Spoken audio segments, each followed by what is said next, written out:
abo gikan sa inyong dapugan. So kani siya mo ni abo namo sa among pagluto-luto paggamit sa iko-kalan. Kinahanglan ayagon una karon makakuha tag abo nga limpyo ug kanang maayo pud kayo ang insulation process. Okay. Ato lang tawo na unsang kalidad sa atong abo. Makita ninyo nga fino kaayo ang abo. Mao ni siya ang importante ninyong gamiton para sa mag-insulate mo sa ato ang chamber sa iko-kalan. So, ang sunod nga steps sa atong lantawon, ato nang ipreparar o bulitan nato ang iko-kalan para maandam na siya sa paggamit sa pagluto. Ang iko-kalan, naa siya tulo ka component. Kani ang iyang sa gawas mo ni siya ang kalan or parehas ni siyang itsura sa ordinaryong kalan. Kani mao ang atong combustion chamber.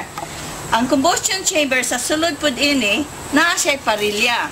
Kani siyang parilya naa siya tiil, ari diri mosulod ng hangin, unya ang hangin mo gawas diri sa iyang mga bangag.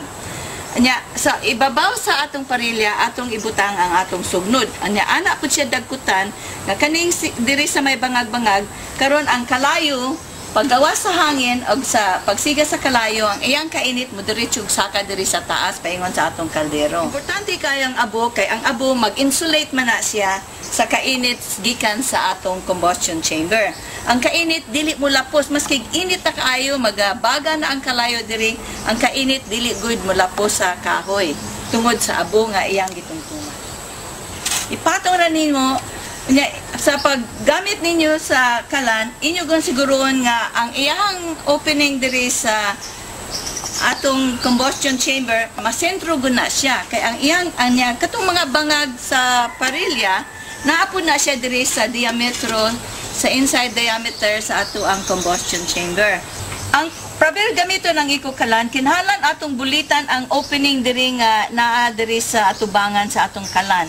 Ang gigamit ini abura katong inayag natong abo nga gimasa, gibutang og jutang tubig nya mura na siya og semento pagkahum.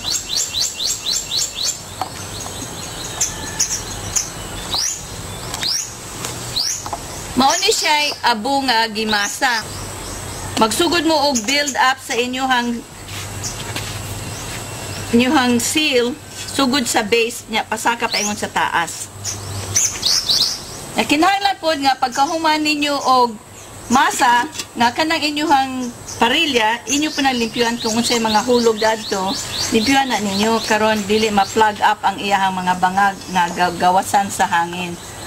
Okay. Ang sunod nga step, inyong sudlan og abo sa sulod.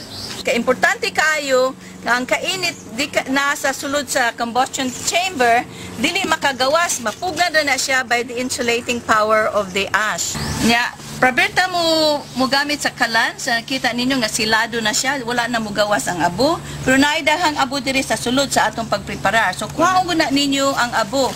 Kana pong maghaling mo, kada haling, praber mo maghaling, inyo guna siging limpyuhan ang sulod sa inyong chamber, kuhaan ninyo abo.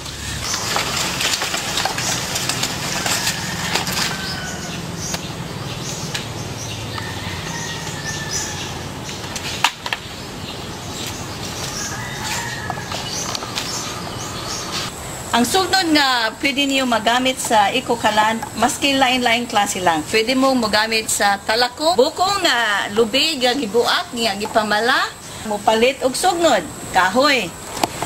Magdagkot na siya, niya ipasulod niya ang iyang dinagkutan dito sa sulod sa kalan. Pag sugod na sa kalayo, ang hot air musaka sa taas, ang kalayo musaka sa taas. Sa pagsaka ana, muhimo na siya draft. So ang bugnaw nga hangin magasigig sulod diri sa ilalom sa paring. Draft is created as long as the fire is going. Bugnaw kaayo. Bugnaw ra kaayo. Kanya man gan. Yan, ganyan ning ga init. Yan, kaldero diri, baling initan na diri, dili na mahikap ang kaldero. Unya, dili good init, baling bugnaw kayo ang kilid sa kalan, maski gabuka nga ang tubig, bugnaw kayo. Mao ni kusina sa amo sa Filipa Beach. Ang among gigamit diri, lain-lain nga sizes sa iko-kalan. Katulad no may mga small, kani mo medium size, kani mo large size.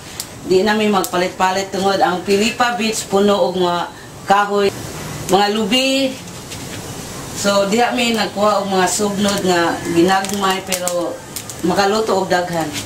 Nya, unsa may naluto nimo ganiha Lourdes gagamit sa inyong Naglungan ma'am kaning saging kamote Unya, para snack sa mga trabahante.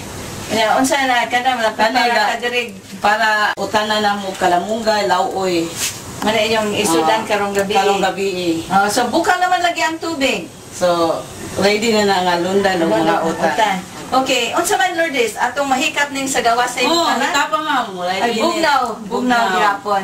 Okay, dili gud makapasok. Mo na itunod gud nga hour sa ash nga butong giayag. So importante kayo nga naay insulation ang inyong chamber.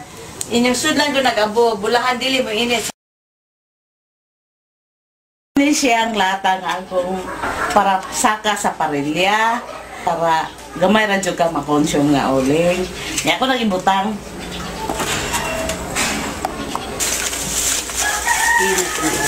Gas na ito ay kuan haling ani. Ang akong gigamit nga kalan katong ordinaryo nga kalan. So kayo kuan uling sa usa ka semana mo muhurot man kog hapit usa ka sako ang semana nga uling. Nya karon pag introduce sa iko kalan diri sa among lugar. Akong gisulayan og gamit og uling. Dili naman noon kalas kayo guling kay para sa ni ron og gamay ra kay uling imuhang gamit gi utang makaluto na ka. Unya ang akong uling moabot na nog mubulan ang usa ka sako di makasave gyud ka. Di ka pala tanawa o. Oo, no, dili ron pala siya mong init sa. Muna na dahil siya gyapon. Diri sa Felipa Beach, wala mi magamit og uling kay libre naman ang among mga kahoy nga among pamuluton diri sa among mga garden. Pero doon na may mga kaila dito sa pananglit sa habitat sa Balugod 2 nga nagsigig ra gamit og uling. Dako kayo ang ilahang savings. So ipakita naman ninyo kung unsaon paggamit ang uling. Amo siyang gibutangan og duha ka parilya. Katong tunong-tungan ba sa kahoy, inyong dublihon. Bulahan, mataas siya niya ang uling, mas doon na noon siya kayo ang baga dito sa kaldero. So, kani siya nadagkutanan ni Lourdes. No? Usa ka pasila obra, siga dayon siya kayo. Among gikomparar ang pagluto sa gamit sa ikokalan, gagamit og uling o gagamit pod og among mga kahoy, mga kawayan o bukong. Ani sa among latanan, na may latan na pananglitan maglata mo og karne o maglata ba og munggos, Manok, o manok, tinola. o tinola. Diri, amo ni siyang gilutuan on sit. Okay, nagigisal si Lourdes o tanaw luto dayon.